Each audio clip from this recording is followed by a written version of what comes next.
I got so much shit. Like from like friends and outside people I expected, but it was like even in my own circle that I thought would support me didn't. So having to like cut those people off and not knowing if I was going to make it and not knowing if I was making the right choice by cutting them off, because I was like, well, maybe they are right. And at one point, I was like, before wrestling, I was at my it was whenever I broke my hand. I had lost everything. Like my sports have held me together. Like they're one of the only things that have kept me going, especially when I go through those hard times. I didn't have it at all. And then I had this dream, and so many people were shitting on me, and so many people were telling me that I couldn't do this, and so many people were telling me that it was fake, and that it wasn't believable, and that I was too small. And they were like, well, what about your future? Like, what if you get hit one wrong way? Like, you can't have a family of your own. And that even happened whenever I was in boxing MMA. Nobody wanted me to do it because they're just like, you're a girl. Like, what? So I feel like especially now, seeing the women's divisions everywhere get so much publicity, and seeing them grow, and like we have really good fucking talent all over the world.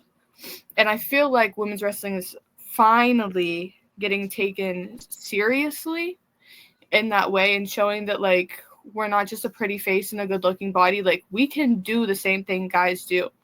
So one of the biggest matches for me, other than my belt, like when I won, I had 2 weeks ago against a really good friend of mine. He wrestles by AJ Alexander, and I met him whenever I was 14 helping with shows, and our bond became super close. I wanted to wrestle him forever, and for some reason, like, promotions aren't really doing a whole lot of intergender matches in my area right now because the fans have been very vocal that they do not like it. And I understand that because it's a guy beating up a girl, but at the same time, if you do it right, the girl's also getting up, and if you do it to make sense, I feel like we did. It really works, but it was definitely the toughest match that I do, because I go into every match and like, this is not dance class. I don't want you to freaking, like, when you hit me, hit me. When you slam me, slam me. Like, I have to be able to sell that.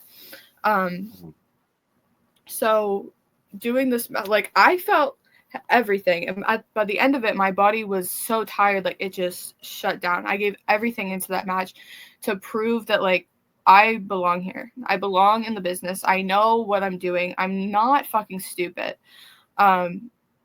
And like, we went for 18 minutes, and the amount of people that like finally started to recognize what I could do, it's just like, okay, so you told me that I couldn't do this, and it took me standing toe-to-toe to a guy that's much bigger than me for 18 minutes, slamming me, and you know that it hurts my body. It literally took me physically hurting so bad that my body shut down for you to take me seriously.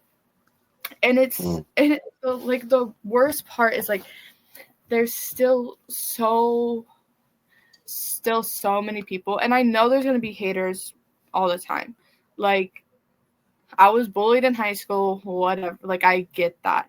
And for the most part, those comments, I can just whatever.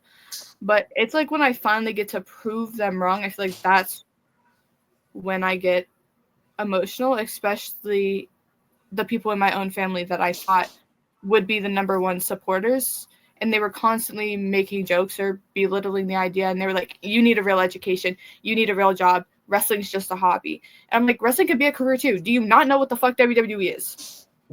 Do you not know? Do you not know what AEW is? Do you not know there's a million promotions, and you can make, even if you're on the indies and you're booking yourself correctly, you can be an indie worker and that be your full-time job. Yep. So like, I hate it when people shit on wrestling, because it's like, I know so many people too that like wrestling has saved, and I have so many friends that I know for a fact have been at the lowest of low, and they found wrestling and it saved them. And I feel like that's also, I'm such a big mental health advocate, because not only have I felt the lowest of lows myself, but I have friends that have felt the lowest of lows. I've lost people that I know have hit the lowest of lows, and like whenever you see somebody get to that point and you try everything you do and it's still not enough, and you get that call that like, hey, they're gone, and it's just like the amount of shit that you know that they got, even though they were doing the thing that they loved, you shit on them, and then they felt like they were not worthy. Like that does not make, like, it's 2025. Cut the bullshit out. Like, it's, nobody judges you for working at fucking Dunkin'. No one judges you for working at McDonald's. Get your fucking bag. I don't care what you do. But it's just like, there's just so much hate on wrestling for no reason. I am feuding with this girl named Lexa Sin. So we're feuding at one promotion. We're friends at another that are very close together. Fans are confused. The promotion we're feuding at, we wanted to do something. We wanted people to like realize that something was going on at another promotion, because they were so focused on the big thing that happened at the other one. We wanted to like equal the playing fields, because for the most part they are very, even though they're close, they are very different crowds. So I posted on my Facebook. I had 600 followers whenever I posted it. I think I'm at like 5.2 thousand now, because the video blew up and it's at like 3 million views. Like, it popped off.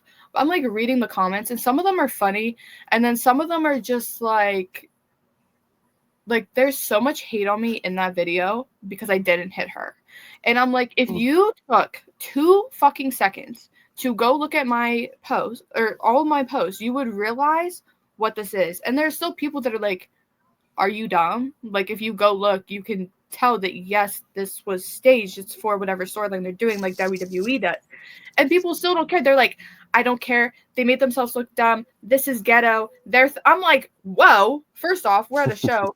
Someone said they need to stop allowing alcohol beverages at children's events. And that one, I was like, respectfully, this is a wrestling show, and that was not alcohol. The can that dropped was an energy drink. What is going on? Like, there's no alcohol. People were saying we were drunk. People were saying that we looked like idiots, that it was embarrassing, that I should take it down. And someone was like, this is literally her job, and you're telling her to take it down. They're like, I don't care. This is embarrassing for her. Nobody else needs to see this. Secondhand embarrassment. And I'm just like, to be honest, go fuck yourself, because I don't care. I feel like, honestly, after that post and like seeing everything and being able to laugh at it, like, I realized there's always going to be hate comments no matter what you do. And once it hit even the 200K mark, it like outreached. Like, it's beyond most of the wrestling fans. Like, we're starting to get to general public, and like, yeah, in general public, I would not have taken 10 seconds to pull my hair up, but I had to. In the general public, I wouldn't have not swung. That's not how I am. If you're gonna talk shit, I'm going to swing. But like, I had to cue the refs. I had to get people involved. And it's just like, and I have to like remind myself, because I can feel myself getting heated about it. And I need to remind myself not to, because like, at the end of the day, I did my job. I did what I'm supposed to do, and everything turned out fine. And like the fans that were asking that, like, because wrestling fans aren't stupid. They know what's going on now, especially with press conferences with Triple H talking. They know what a work is. They know what selling is. They know. Now, granted, if a fan comes up to me and I can very much tell that they believe the whole concept, I am not. It's like my dad told me the other day. He was like, to be fair, he was like, on podcasts, I feel like you should try to keep kayfabe alive a little bit. And I was like, in fairness, the fans that still believe probably aren't watching this or will realize what's going on. Because the curtain's been pulled back so much, and I know people are trying to save it, but I feel like with the way we have social media, we can kind of finesse things. So like, there's a